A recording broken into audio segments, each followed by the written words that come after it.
সবাই জয়েন করে ফেলো। আমরা ক্লাসটা খুব দ্রুত শুরু করে দিব।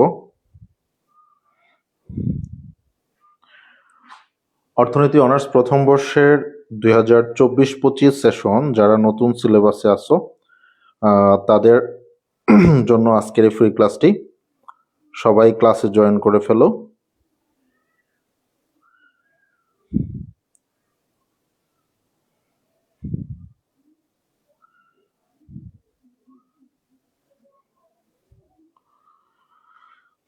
আজকের ক্লাসটিতে আমরা খুব গুরুত্বপূর্ণ একটা চ্যাপ্টার করতে যাচ্ছি, যেখান থেকে প্রতি বছর প্রায় 20 মার্কের প্রশ্ন কমন থাকে। এই চ্যাপ্টারটা থেকে আমরা প্রতি বছর দেখি মিনিমাম 20 নাম্বার, মানে গ বিভাগের 2টা প্রশ্ন কমন পড়ে। তো দ্যাটস ওয়াই আমরা 2টা প্রশ্ন যাতে পারি সেই জন্য আজকের ক্লাসটা করব। আজকের ক্লাসটা সবাই একটু শেয়ার করে দিবা, কারণ ক্লাসে খুব গুরুত্বপূর্ণ প্রশ্ন পড়ানো হবে।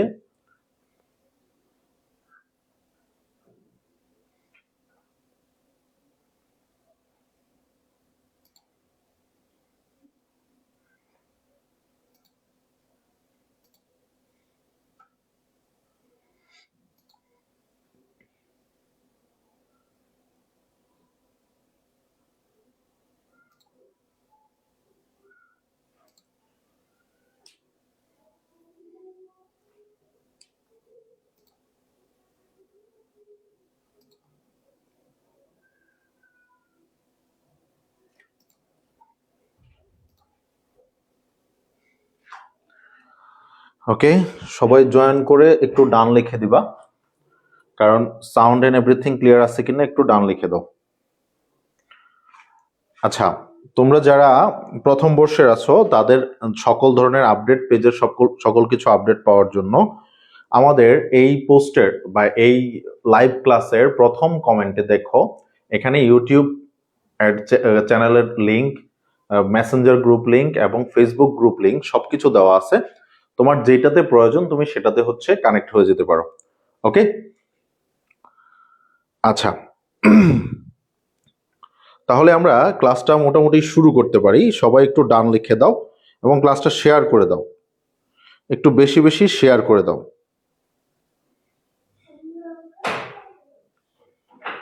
ওকে, ঠিক আছে। তো এবার আমরা যে অধ্যায়টা নিয়ে কথা বলতেছিলাম, এই অধ্যায়টার নাম হচ্ছে প্রাথমিক স্থিতীয় বিশ্লেষণ।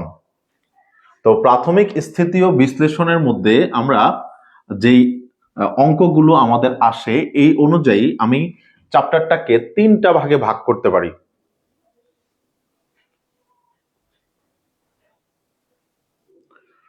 চ্যাপ্টারটাকে আমি 3টা ভাগে ভাগ করতে পারি। দেখো, এই 3টা ভাগ থেকেই প্রশ্ন আসে এবং আমরা পুরো চ্যাপ্টার মিলে এই 3 ধরনের অঙ্কই মূলত করি।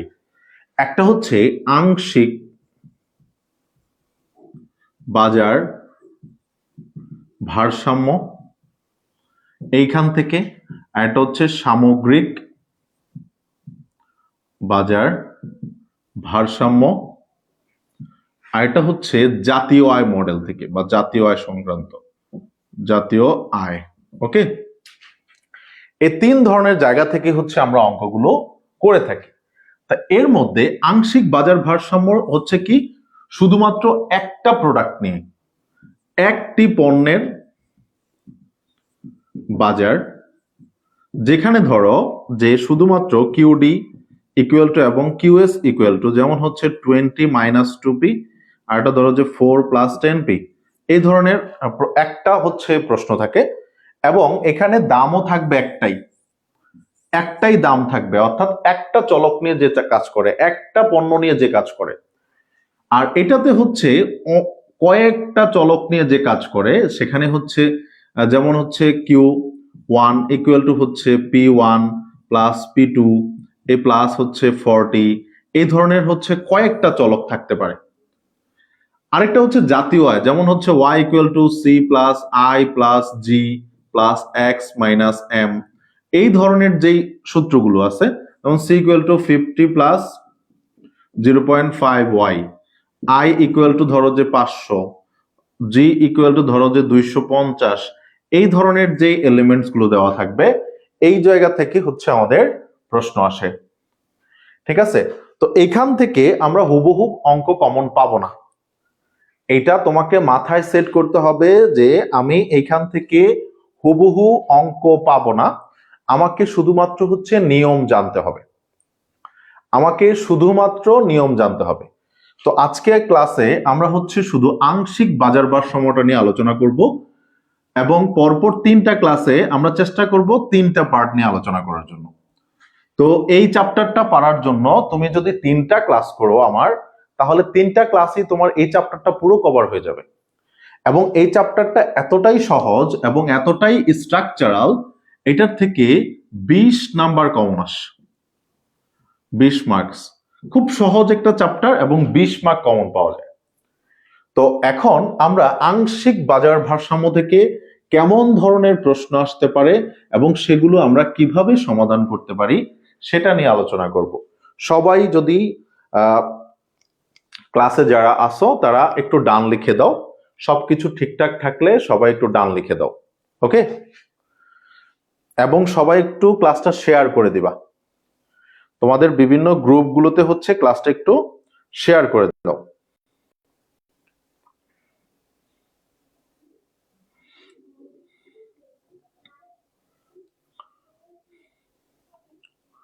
ক্লাসটা শেয়ার করে দাও যাতে হচ্ছে সবাই ক্লাসটা করতে পারে।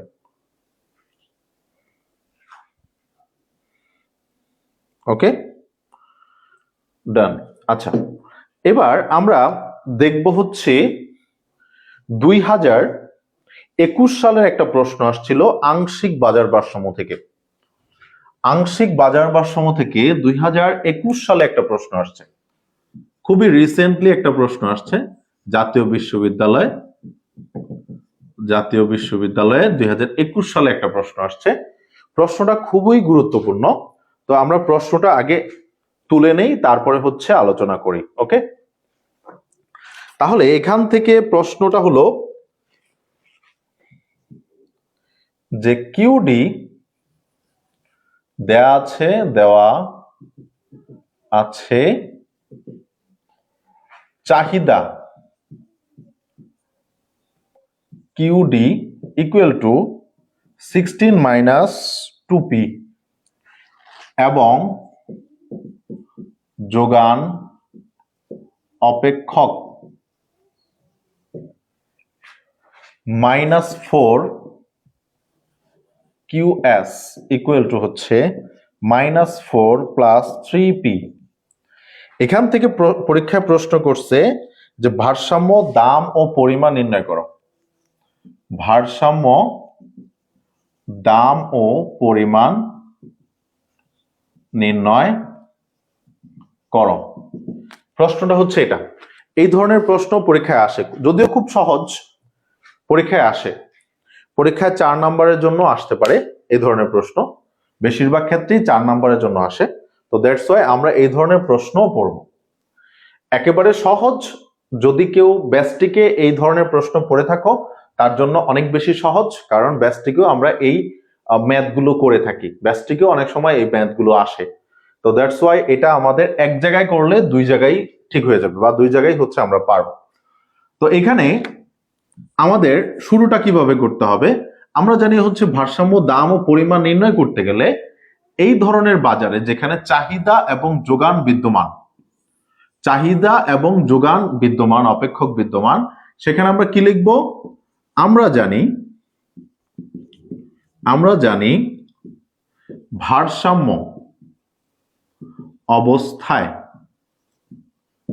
অবস্থায় কি হয়, কিউডি ইকুয়াল টু হচ্ছে কিউএস, অর্থাৎ চাহিদা ইকুয়াল টু হচ্ছে যোগান, চাহিদা ইকুয়াল টু যোগান। তো এখন এই অবস্থায় দেখো, এই অবস্থায় কিউডির মান কত, 16 - 2p ইকুয়াল টু এখানে কত হয়, -4 + 3p। এখন আমাদের কি করতে হবে, পি এর মানগুলো একসাথে করতে হবে, সমাধানের নিয়ম। ক্লাস 9, 10 বা 8 আমরা যে সমাধান পড়েছিলাম সেখানে আমরা দেখেছি যেটা হচ্ছে চলক আছে, যেটার মধ্যে অজ্ঞাত মান আছে, এগুলাকে একসাথে করব আর বাকি সংখ্যাগুলোকে একসাথে করব। তাহলে এইখানের এই 2p যদি আমি এই পাশে নিয়ে যাই আর এই মাইনাসকে যদি এই পাশে নিয়ে আসি, দেখো 16 মাইনাস হয়ে যাবে +4, আর এখানে হচ্ছে 3p মাইনাস 2p এই পাশে আসলে হবে +2p। তাহলে এখানে হলো 20, এখানে হচ্ছে 5p। তাহলে বা এখানে আমি এভাবে চেঞ্জ করে দিতে পারি, কিভাবে? পিটা এই পাশে রাখবো আর এখানে হচ্ছে উপরে 20 নিচে 5, তাহলে কাটাকাটি করলে হয় হচ্ছে 4। এই 4 টাকা, এটাই হচ্ছে ভারসাম্য দাম। তাহলে আমরা পেয়ে গেলাম, এখানে পেয়ে গেলাম ভারসাম্য দাম পি বার ইকুয়াল টু হচ্ছে 4 টাকা পেয়ে গেলাম। ওকে, এবার পি ইকুয়াল টু 4, ধরো যে কোনো একটা সমীকরণে, হয় চাহিদা সমীকরণে না হয় যোগান সমীকরণে, আমরা লিখলাম চাহিদা সমীকরণে বসাই, সমীকরণে বসাই। তাহলে কি হবে? QD equal to 16 minus 2 into 4। তাহলে এখানে কত হয়? 16 মাইনাস 4 দুগুণে 8, 8 একক। অতএব কিউ বার ইকুয়াল টু হচ্ছে 8 একক। তাহলে আমরা আনসার কি পাইলাম? ভারসাম্য দাম হচ্ছে 4 টাকা আর ভারসাম্য পরিমাণ হবে 8 একক। এটাই আনসার, এটাই আমাদের আনসার। দেখো, এই আংশিক বাজার ভারসাম্য এতটাই সহজ, আংশিক বাজার ভারসাম্য এতটাই সহজ। একটা প্রশ্ন যদি আমাদের বুঝতে পারি তাহলে আমাদের আনসার করতে হাইস্ট গেলে 2 মিনিট থেকে 5 মিনিট সময় লাগার কথা। এই প্রশ্নটা লিখতে আমার 5 মিনিটও লাগবে না, কারণ এটা এতটাই হচ্ছে সহজ। তাহলে এইটুকু যদি বুঝে থাকো বা এই নিয়মটা যদি বুঝে থাকো, এটার হুবহুব কমন আসবে না, সম্ভাবনা নাই। তখন এইটা একেবারে খুব সহজে যদি বুঝে ফেলো, এই ধরনের প্রশ্ন শুধুমাত্র হচ্ছে অপেক্ষকটা পরিবর্তন করে দিতে পারে, এছাড়া আর কোনো প্রবলেম নাই। ওকে, তাহলে আমরা পরবর্তী প্রশ্নে চলে যাব, যেখানে এই অংশ থেকে একটু জটিল আকারে প্রশ্ন দিতে পারে, একটু জটিল আকারে প্রশ্ন দিতে পারে। এইখানে বলতে পারে যে এটা কি আমি একটু মডিফাই করি, এই ধরনের প্রশ্ন কি বলতে পারে যে একটাতে বলতে পারে হচ্ছে ভারসাম্য দাম এবং পরিমাণ নির্ণয় করো, যেমন এখানে বললো হচ্ছে কি ভারসাম্য দাম এবং পরিমাণ নির্ণয় করো। এইখানে বলতে পারে 2 নম্বরে যে বিক্রেতার উপর 2 টাকা কর ধার্য করা হলে নতুন ভারসাম্য দাম ও পরিমাণ কত হবে। আবার এখানে 3 নম্বর বলতে পারে যে ক্রেতার উপর 2 টাকা কর ধার্য করা হলে নতুন বাজার ভারসাম্য কত হতে পারে। ঠিক আছে, তাহলে 2 ধরনের হতে পারে, একটা হচ্ছে বিক্রেতার উপরে কর দিতে পারে, আর একটা হচ্ছে ক্রেতার উপরে কর দিতে পারে। তো এখন আমাদের বুঝতে হবে যে বিক্রেতার উপরে কর দিলে আমাদের করের টাকা কোথায় সংযুক্ত হবে, আর ক্রেতার উপরে কর দিলে করের টাকা কোথায় সংযুক্ত হবে। এইটা হতে পারে, অথবা কর না হয়ে ভর্তুকি হতে পারে। আবার কর না হয়ে কি হতে পারে? ভর্তুকি হতে পারে। তা আমরা প্রথমে হচ্ছে করেরটা দেখব। যেমন বিক্রেতার উপরে যদি 2 টাকা পরিমাণ কর ধার্য করা হয়, তাহলে নতুন ভারসাম্যটা কত হয়। ঠিক আছে, তাহলে বিক্রেতার উপরে আমরা করটা দেখব। তাহলে বিক্রেতার উপরে যদি আমরা কর ধার্য করি, তাহলে করটা কোথায় ধার্য হবে? বিক্রেতাটা কে আসলে? এই বাজারে বিক্রেতা হচ্ছে যোগানদাতা, এই বাজারে বিক্রেতা হলো যোগানদাতা। তাহলে যোগান যেখানে হবে সেখানেই হচ্ছে আমার করের টাকা মাইনাস হবে। কর সবসময় কি হয়? মাইনাস হয়, কারণ কর যখন ধার্য করা হয় তখন দাম কি করতে হবে, আমাকে দাম থেকে ওইটা বাদ দিতে হবে। করের টাকা অলওয়েজ কি হবে, দাম যা হবে তার থেকে বাদ দিতে হবে। তাহলে আমি এখন কি করব, নতুন করে আবার আমার সমীকরণটা সাজাবো। সবাই একটু ক্লাসটা শেয়ার করে দাও।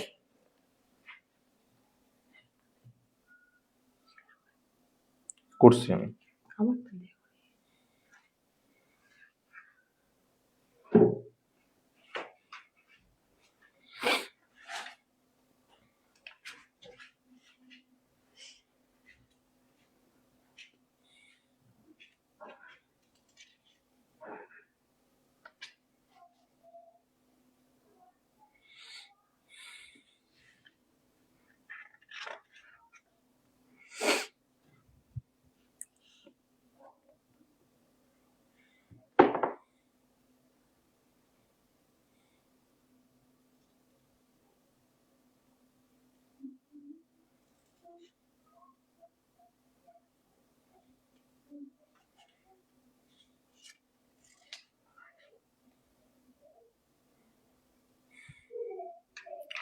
সবাই ক্লাসটা শেয়ার করে দাও।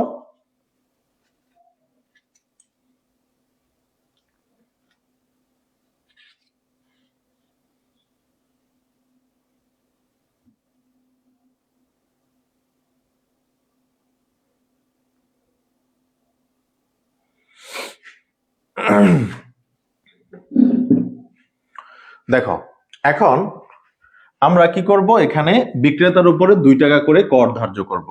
তাহলে কর ধার্য করার পর QST মানে ট্যাক্স ধার্য করার পর টি দিয়ে দিব -4 + 3, এই পি থেকে 2 টাকা মাইনাস হয়ে যাবে।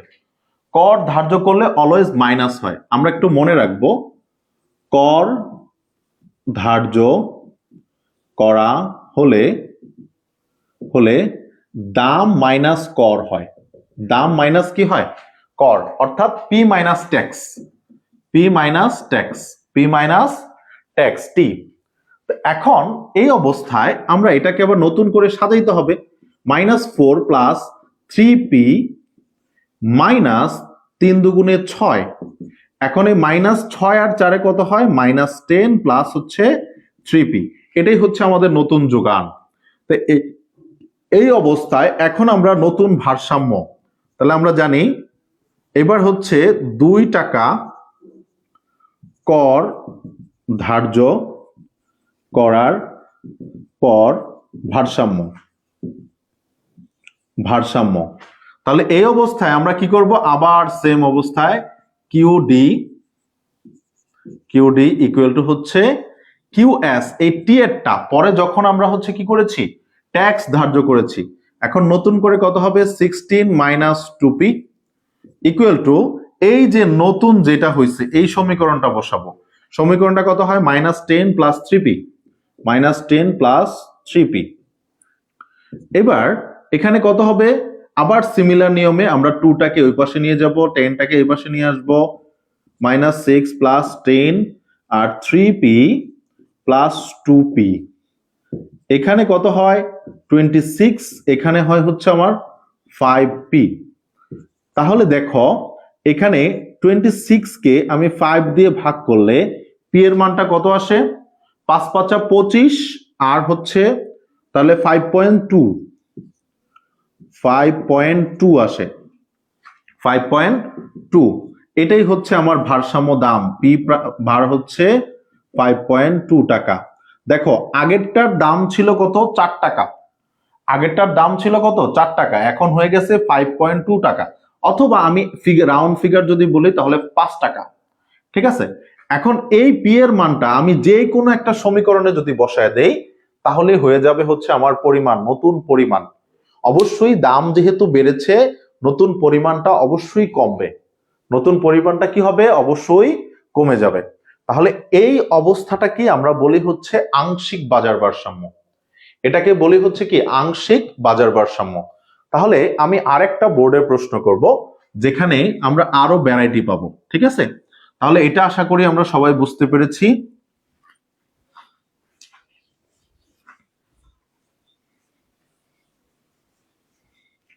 এটা আশা করি আমরা সবাই বুঝতে পেরেছি। ওকে,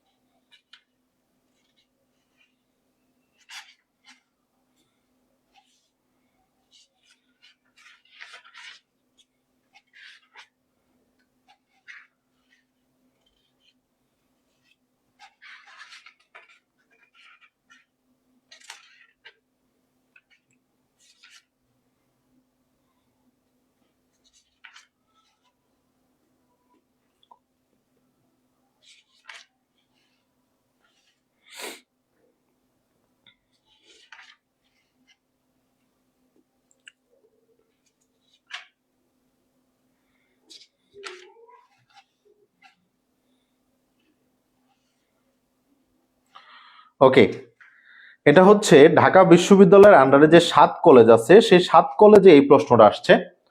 আমরা দেখি এই প্রশ্নটা 2021 সালে আসছে। এটা হচ্ছে 7 কলেজের 2021 সাল। 7 কলেজে হচ্ছে 2021 সালে আসছে প্রশ্নটা। আমরা একটু দেখি, এখানে কিউডি ইকুয়াল টু দেওয়া আছে হচ্ছে 100 মাইনাস 2p, আর কিউএস দেওয়া আছে হচ্ছে আমার -25 প্লাস 3p।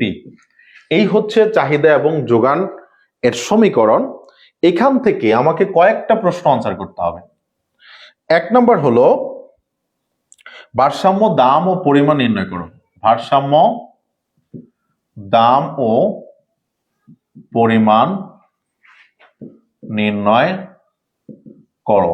ওকে, খ নম্বরে আমার প্রশ্ন আছে, ক্রেতার উপর প্রতি একক 2 টাকা কর আরোপ করা হলে ক্রেতার উপর প্রতি এককে 2 টাকা কর আরোপ করা হলে কর। ঠিক আছে, আমি এইটুকু লিখলাম। গ নাম্বারে আমাদের প্রশ্ন হচ্ছে করের কতটুকু ক্রেতা ও কতটুকু বিক্রেতা বহন করবে। করের কতটুকু ক্রেতা ও কতটুকু বিক্রেতা বহন করবে। ওকে, এবং ঘ নাম্বারে যে সরকারের রাজস্ব আয় বের করো। সরকারের রাজস্ব আয় বের করো। এই কতগুলো প্রশ্ন হচ্ছে আমাকে বের করতে হবে এখান থেকে।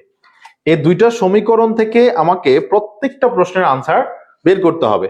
তো এখন আমি প্রত্যেকটা প্রশ্নের আনসার 1 বাই 1 করে হচ্ছে বের করে যাব। ঠিক আছে, তাহলে দেখো প্রথমে হচ্ছে আমাকে ক নাম্বার প্রশ্নের আনসার বের করতে হবে। তাহলে ক নাম্বার প্রশ্নের আনসার কি হবে? ভারসাম্য দাম ও পরিমাণ নির্ণয়। তাহলে আমরা জানি ভারসাম্য দাম ভারসাম্য অবস্থায়। তাহলে ভারসাম্য অবস্থায় কি হবে? কিউডি ইকুয়াল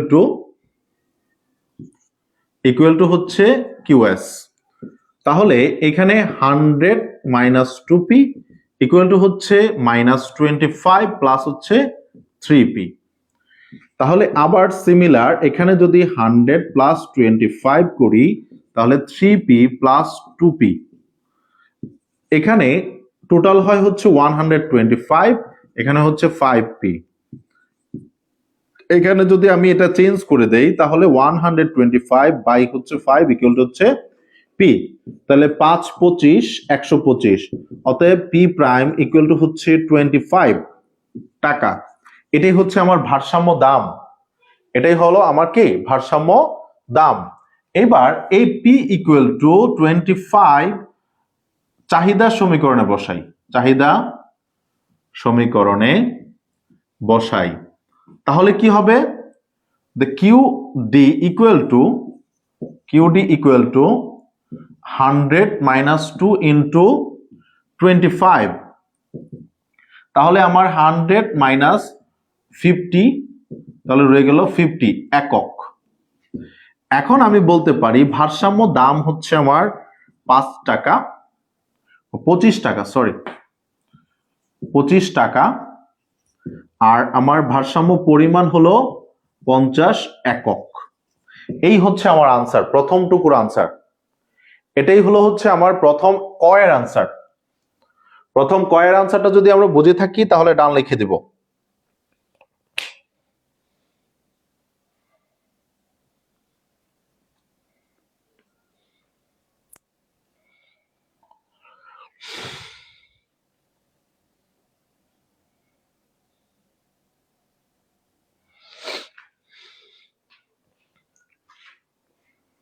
এরপরে বলছে ক্রেতার উপর প্রতি এককে 2 টাকা কর। আমরা এটুকু যদি বুঝে থাকি তাহলে ডান লিখে দেব। সবাই একটু ডান লিখে দাও।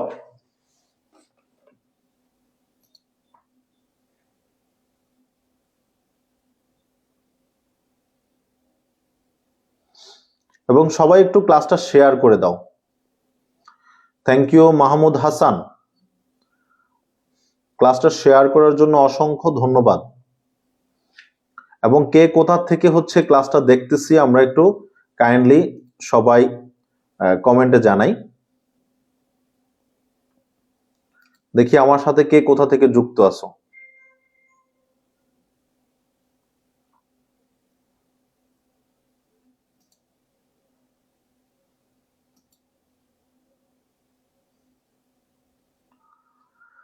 ওকে, তো এরপরে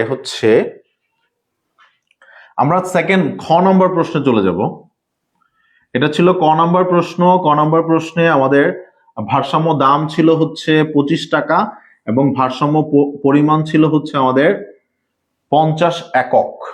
ওকে, তো দেন এবার খ নম্বরে কি আছে যে ক্রেতার উপর প্রতি এককে, ক্রেতার উপর প্রতি এককে 2 টাকা কর আরোপ করা হলে নতুন চাহিদা সমীকরণ বা চাহিদা অপেক্ষক। এখন এটা চাহিদা অপেক্ষকে কেন হবে? কারণ ক্রেতাই হলো চাহিদা। ক্রেতার যেই পক্ষ সেই পক্ষটাই হলো চাহিদার পক্ষ, আর বিক্রেতার পক্ষটা যোগানের পক্ষ। এর আগের যে প্রশ্নটা ছিল সেখানে আমি উল্লেখই করে দিয়েছিলাম বিক্রেতার উপরে 2 টাকা কর।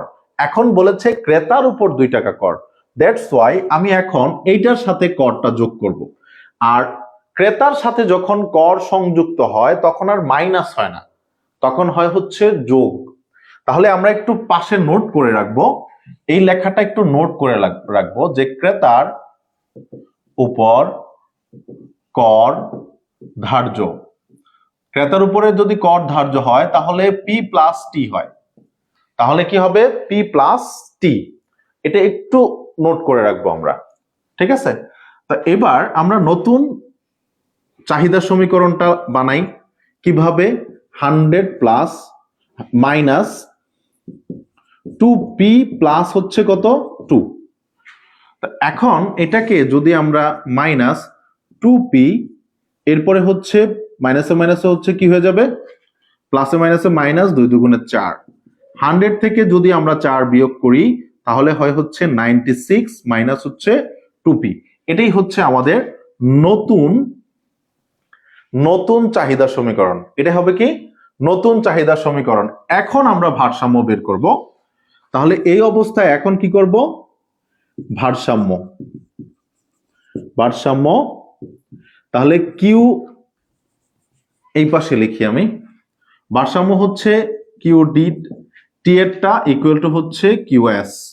তাহলে নতুন সমীকরণ কত ছিল? 96 minus 2p equal to qs. Qs এর মান কত? আগেরটা যা ছিল তাই। তাহলে এটা কত হবে? -25 প্লাস 3p। এখানে 96 plus 25 equal to 3p plus 2p। Total যোগ করলে আমার কত হয়?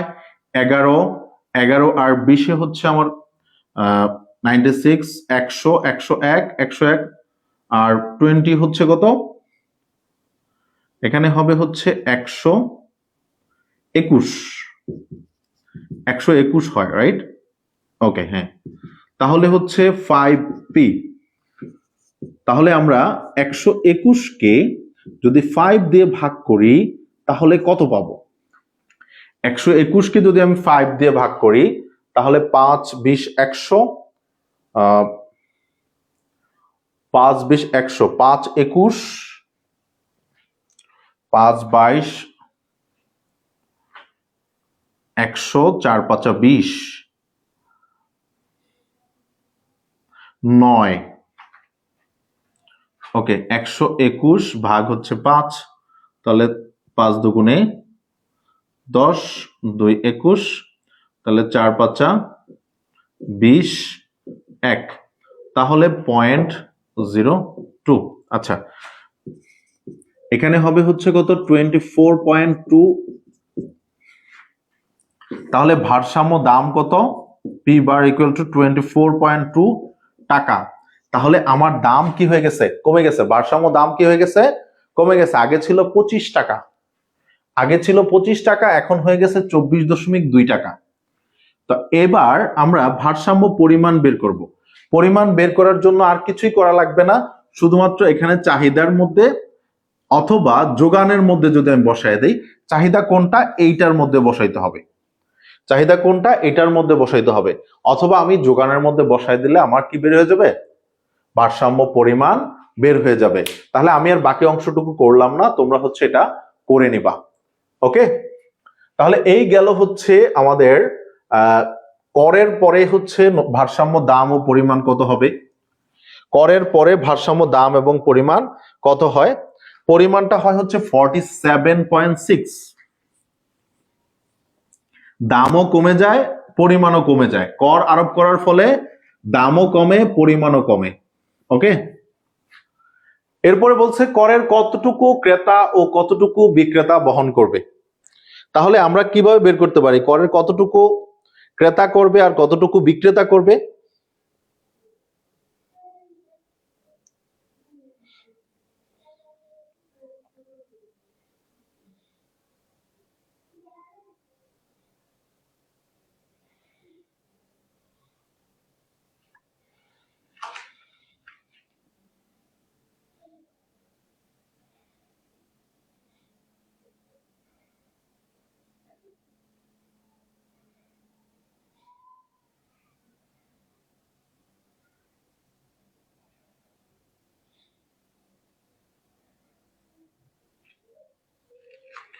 ওকে, এবার আমরা এটা নির্ণয় করি। ঘ নাম্বার, করের কতটুকু ক্রেতা ও কতটুকু বিক্রেতা বহন করবে। দেখো, কর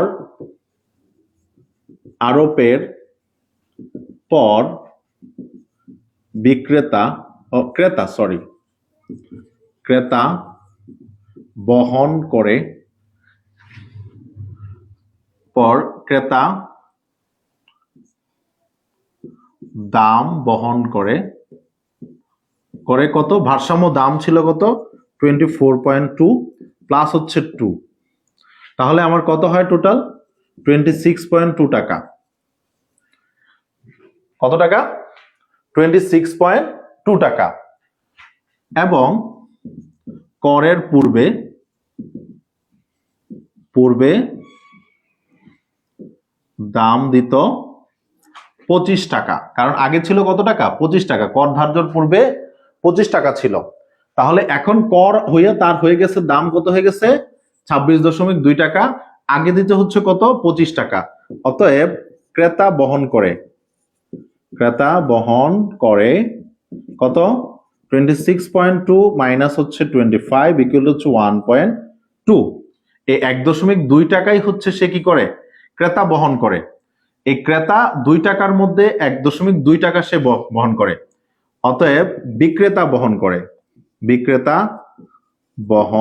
করে 2 টাকা থেকে যদি 1 টাকা 1.2 টাকা যদি ক্রেতা বহন করে, তাহলে বিক্রেতা বহন করে 0.8 টাকা।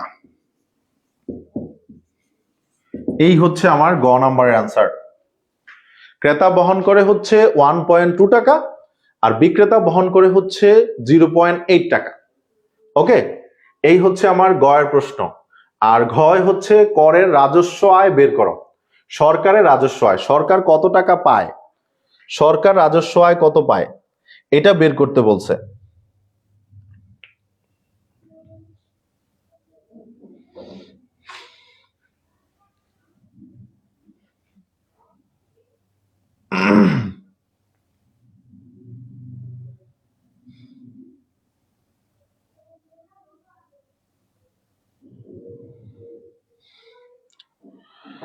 দেখো সরকার কত টাকা পায়, এবার সরকারেরটা বের করব। এবার হচ্ছে আমরা সরকারের রাজস্ব বের করব। ঘ নাম্বার, সরকারের সরকারের রাজস্ব আয়। সরকারের রাজস্ব আয় কত, যে টি ইন্টু হচ্ছে কিউ, ভারসাম্য পরিমাণ, পরেরটা যখন হচ্ছে আমরা ওই যে ট্যাক্স বসাইলাম, ট্যাক্স বসানোর পরে সে কত পাইলো 47.6, তাহলে ট্যাক্স হচ্ছে 2 টাকা, 47.6 কত টাকা হয়, তাহলে এটাকে গুণ করলে কত হবে, এটাকে গুণ করলে আমরা 95.2 টাকা, 95.2 টাকা, এটাই হচ্ছে সরকারের রাজস্ব, এটাই হলো সরকারের রাজস্ব। তাহলে দেখো এই যে একটা ম্যাথ থেকে এতগুলো শাখা প্রশাখা বের হয়, এগুলোর জাস্ট হচ্ছে বেসিক নিয়মটা জানতে হয়। এখানে এই সমীকরণের যে কোনো কিছু পরিবর্তন হতে পারে, তো দ্যাটস ওয়াই আমরা শুধু নিয়মটা মনে রাখবো। আর এই পাশে এই যে সাইড নোট গুলো দিলাম, এই সাইড নোট গুলো আমাদেরকে একটু খেয়াল রাখতে হবে, কারণ সাইড নোট গুলোই হচ্ছে পরবর্তীতে আমাকে ম্যাথ বুঝতে সাহায্য করবে। উইদাউট দিস আমি পরবর্তীতে ম্যাথ দেখলে হয়তো ভুলেও যেতে পারি।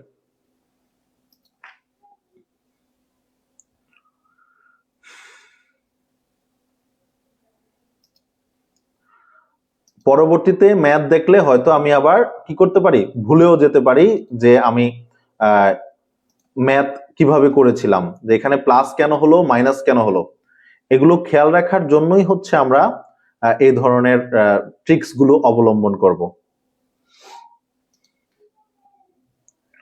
ওকে,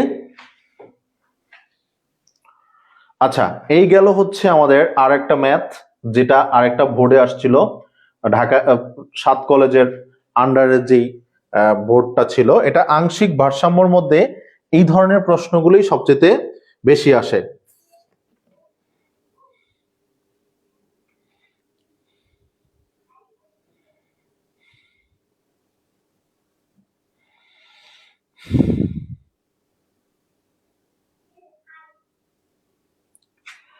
ওকে, তাহলে এই আংশিক বাজার ভারসাম্য থেকে আমাদের এই ধরনের প্রশ্নগুলি হবে, হয় ক্রেতার উপরে কর বসাইতে বলবে, না হয় হচ্ছে বিক্রেতার উপরে কর বসাইতে বলবে, অথবা ভর্তুকির কথা বলতে পারে।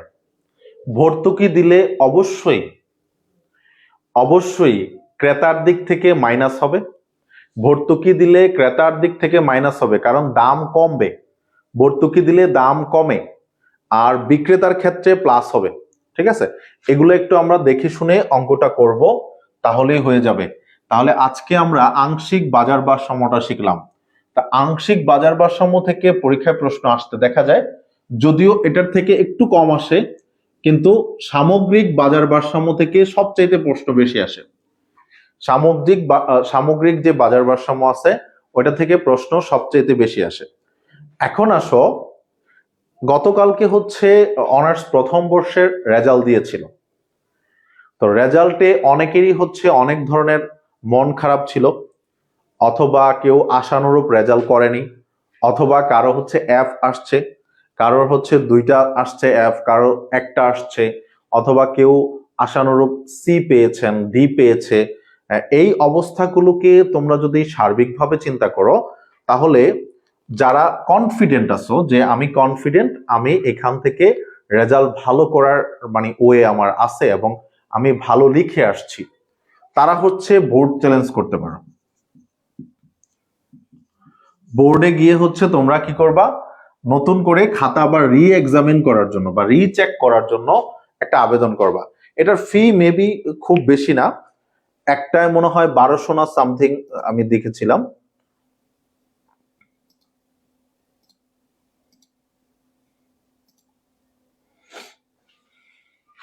ঠিক আছে, একটাতে হয়তো 1200 টাকা থেকে সামথিং টাকা আসবে। ওই টাকাটা দিয়ে তোমরা হচ্ছে খাতাটা একটা করে রিচেক দেওয়াইতে পারো। তবে একটা দুইটার বেশি রিচেক দেওয়ানো ঠিকও না, কারণ অনেকগুলা সবগুলা দিলে হচ্ছে আর লাভ হবে না আমার মনে হয়, যতটুকু মনে হয়। ঠিক আছে, তাহলে এই রি এক্সামিন করাইলে তোমার রেজাল্ট পরিবর্তন হওয়ার সম্ভাবনা আছে, যদি if you are confident about your exam. Okay, without this no, মানে কোনো দরকারই নেই। যদি তুমি নিজে কনফিডেন্ট না হও তাহলে এখানে টাকা নষ্ট করা বা রি এক্সামিন করে কোনো আসলে ফায়দা হবে বলে আমার মনে হয় না। ঠিক আছে, তাহলে আজকে এই পর্যন্তই। ধন্যবাদ সবাইকে, সবাই ভালো থাকবা এবং সুস্থ থাকবা। আবার হচ্ছে আমরা ফ্রি ক্লাসে আবার পরবর্তী অংশটা আমরা করাবো, সেটা হচ্ছে সামগ্রিক বাজার ভারসাম্য। ততক্ষণ পর্যন্ত সাথে থাকবা। ধন্যবাদ সবাইকে, আল্লাহ হাফেজ।